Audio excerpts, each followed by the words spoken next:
তো অবশেষে অনেক ঝই ঝামেলার পরে দুজন আবার একই ফাইনালি একসাথে। আপনারা এক হয়েছেন বালা কথা, মাঝখানে যে ডিভোর্সের নাটকটা কেন করলেন? মান সম্মান গেল। মানে কয়দিন আগে নাকামি করে রিলস বানাবে, এখন আবার বলতেছে সে নাকি আবার বিয়ে করছে। দিন শেষে সেটাই হয়ে গেল। নতুন ভাবে বিয়ে করলাম। শুধু দুইবার না, ওরা তিনবার বিয়ে করেছে। আমাদের মোট 3বার বিয়ে হয়েছে। এখন আবার 40 লাখ টাকা কাবিন দিয়ে ফার্মের মুরগিকে বিয়ে করলো, ফার্মের মুরগা। 44 লাখ টাকা দিতে মরে। ভাই এতজন ভালোবাসিস, তাহলে ডিভোর্স দিলি কেন? আর কথাও না, ওনারা টিকটকার, আর টিকটকার চরিত্র এরকমই হয়। প্রেগনেন্সি অবস্থায় রিলস বানাবে, প্রেগনেন্সির ফ্যান উঠলো রিলস বানাবে, আবার বাচ্চা ডেলিভারির সময় রিলস বানাবে।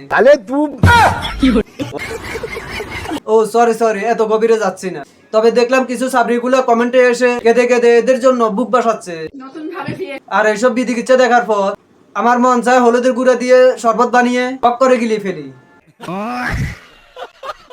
আসসালামু আলাইকুম, দিস ইজ নাসির। তো অবশেষে অনেক ঝই ঝামেলার পরে দুজন আবার একই আমাদের বিলকিসের নাতি 40 লাখ টাকা কাবিন দিয়ে বিয়ে করেছে। 44 লাখ টাকা দিতে মরে। আর এত টাকা কাবিন দেওয়ার মানে কি তোমরা জানো?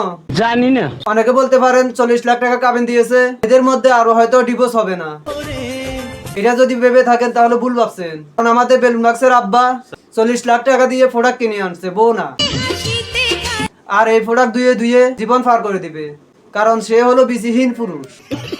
দেখ ভাই, সে যদি সত্যি তার বউকে ভালোবাসতো তাহলে বউকে পণ্য বানিয়ে রিলস বানাতো না, আর বউ ব্যবসা করে অনলাইনে খেত না।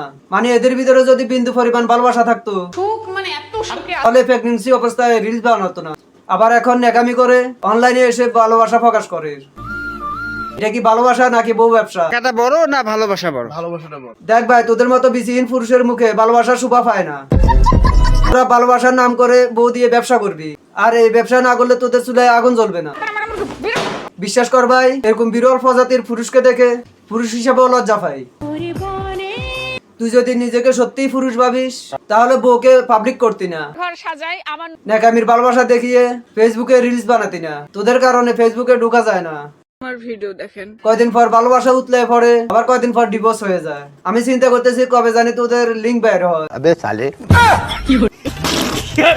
তো তোমরা যারা নতুন ফটাফট সাবস্ক্রাইব করে দিও, ফেসবুক পেজ থেকে দেখে থাকলে পেজটা ফলো করে দিও। আসসালামু আলাইকুম, আজকের মতো এখানে বিদায় নিচ্ছি, আল্লাহ হাফেজ।